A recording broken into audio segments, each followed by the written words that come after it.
зарем е потребно да се говори за вистината, па таа е една. За жал, тврдам дека никогаш во историјата на овој народ, никогаш, па дури ни во периодот на комунизмот, на еднопартизмот,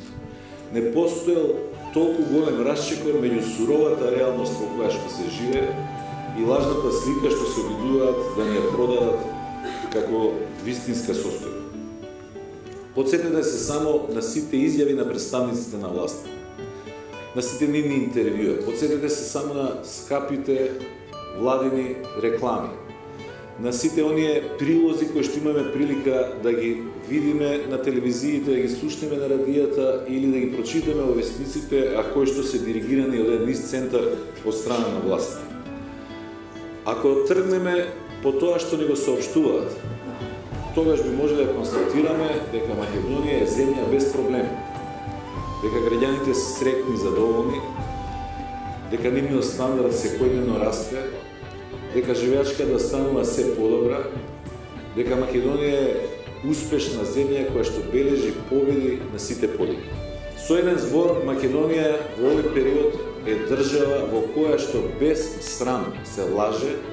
и колку се проблемите поголеми, колку се тешкотиите со кои што граѓаните се соочуваат секој ден се потешки, толку и уште поголеми се лагите кои што ни ги пласираат. Пред 3 или 4 недели, не опозицијата, не некоја невладина организација, не некој критички настроен медиум, туку лондонски економист, тоа е магазинот кај што оваа влада потроши стотици илјади евра да се само рекламира и да ја рекламира земјата. Чи лондонски економист не прогласи за светски шампиони,